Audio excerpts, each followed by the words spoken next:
I'm Dr. Aditi Goyamawala-Kark. Today, I want to talk about a very specific and often underdiagnosed type of stroke, Cerebral Sinovenous Thrombosis or CSVT. This is one condition I wish more people knew about, because the sooner it's caught, the better the outcome. So, whether you're a parent, a medical student, or just a curious mind, stay with me. I'm going to break this down from anatomy to symptoms to treatment in a way that actually makes sense. So, what is CSVT? First, let's talk about how the brain drains blood, because this is the key to understanding CSVT. Your brain has two circulatory systems, arteries bringing blood in and veins taking the blood out.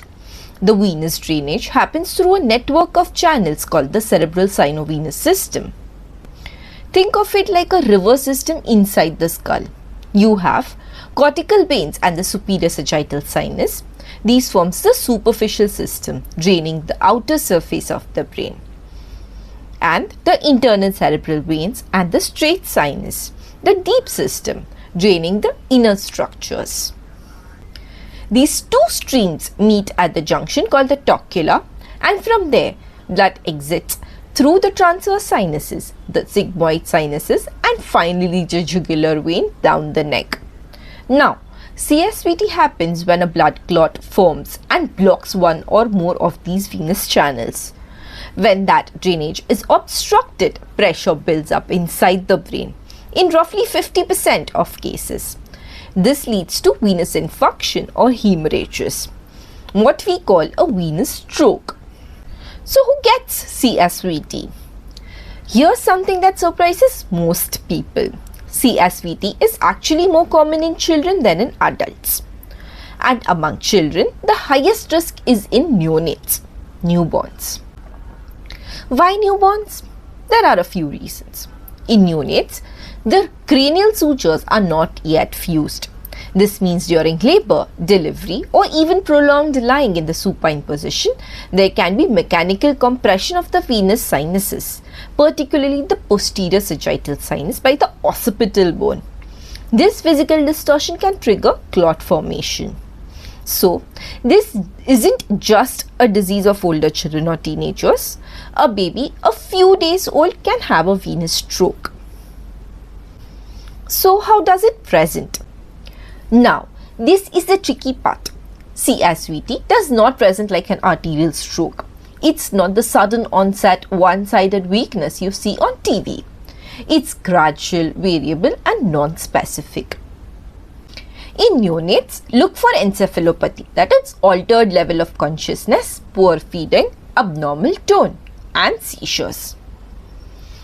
In older children, the presentation can mimic idiopathic intracranial hypertension, raised intracranial pressure without a structural cause. You might see progressive headache, which is often the most prominent symptom, papilledema, swelling of the optic disc seen on fundoscopy, diplopia, double vision due to sixth cranial nerve palsy from raised intracranial pressure, acute focal neurological deficits, that is weakness or sensory changes, seizures, lethargy, and confusion. The reason this presentation is so varied is that the damage in CSVT isn't from a single blocked vessel supplying a fixed territory. It's from diffuse increased intracranial pressure or regional edema, depending on which sinuses are affected. This is also why clinical suspicion is everything. If you see a child with progressive headache and papilledema, CSVT must be on your differential. So how do we diagnose it? Is there a way to confirm the diagnosis? First, what doesn't work reliably? A plain CT scan. Non-enhanced CT is usually insensitive for CSVT. You might miss it entirely. So if you are suspecting CSVT and the CT looks normal, that does not rule it out. What does work? CT venography, that is CTV. Contrast CT specifically imaging the venous sinuses. You look for filling defects indicating clot. MR venography, MRV. The preferred modality, shows filling defects and also gives you superior parenchymal imaging. So you can see if there's already venous infarction or hemorrhage. On MRI, you may also see the clot directly.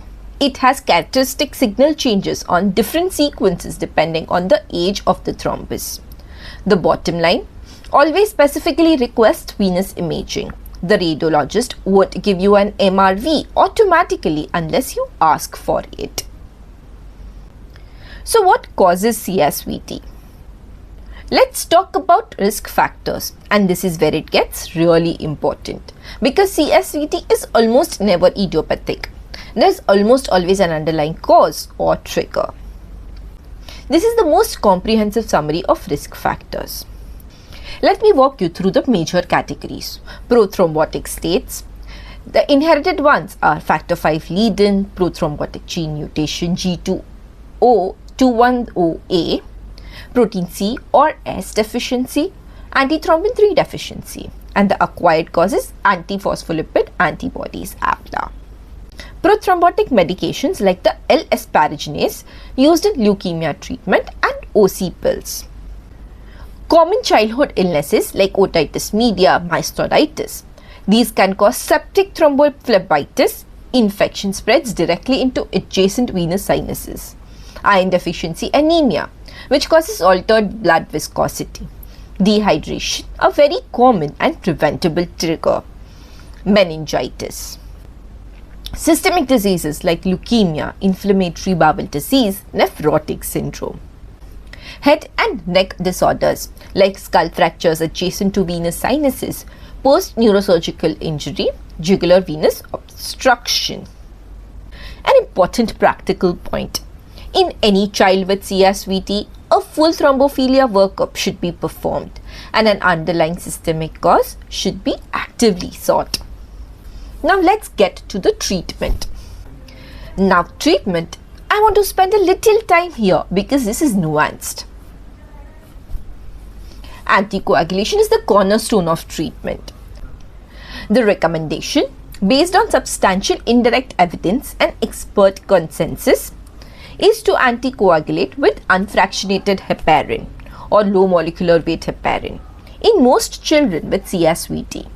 A question I often get, but what if there is already bleeding, hemorrhagic infarction? The answer is, hemorrhagic venous infarction is not an absolute contraindication to anticoagulation. The pathophysiology here is venous congestion, not arterial rupture. And the ongoing thrombosis causes more harm than the anticoagulation itself in most cases. Case-by-case clinical judgment is essential. So how long do we continue the treatment? Standard is 6 months. If re-imaging at 3 months confirms recanalization, treatment can be stopped earlier. Children with persistent risk factors may need long-term prophylactic anticoagulation. In neonates, it's more controversial. Guidelines differ. Some recommend anticoagulation for 6 weeks to 3 months. Others are more conservative. What everyone agrees on, if you withhold anticoagulation, you must repeat venous imaging within 5 to 7 days. Because studies show that 30% of untreated neonates and children will extend their thrombosis in the first week after diagnosis. Then there's supportive care. Treat the underlying infection aggressively. Monitor and treat seizures, EEG if needed. Neuroprotective measures, normothermia, normotension, normovolemia, normoglycemia, the 4 normals. One complication you must not miss, compressive optic neuropathy. Prolonged raised ICP from CSVT can damage the optic nerve permanently, leading to visual loss. Regular fundoscopic examination by an ophthalmologist is essential. Treatment includes acetazolamide and serial lumbar puncture to reduce ICP when needed. So what's the prognosis? Most of the neurological morbidity in CSVT comes from venous infarction. The 50% of cases where the thrombosis causes a venous stroke. These children are the ones most likely to have lasting deficits, motor impairment, cognitive difficulties, epilepsy. Consistent with all forms of childhood stroke, these children need comprehensive neurorehabilitation, that is physiotherapy, occupational therapy, speech therapy, neuropsychological support, ideally starting early. The good news? The developing brain has remarkable plasticity. Early intervention really does make a difference. Now, let me leave you with the key points I want you to remember. CSVT is a cerebral venous stroke caused by clot in the brain's drainage channels, not arteries. Neonates are the highest risk group. Always keep this in mind. Presentation is subtle and non-specific. Headache, papilledema, seizures, encephalopathy. Clinical suspicion is key. Plain CT alone is not enough. You need CTV or MRB to diagnose CSVT. Almost always has an underlying cause. Do a full workup. Don't stop at the diagnosis. Anticoagulate. Even in the presence of hemorrhagic infarction in most cases. Watch the eyes. Fundoscopy is your window to raised ICP. If this video was useful, please like, share and subscribe. If you are a parent whose child has been diagnosed with CSVT, or if you have questions, drop them in the comments below. I read every single one. See you in the next one. Bye. Thank you.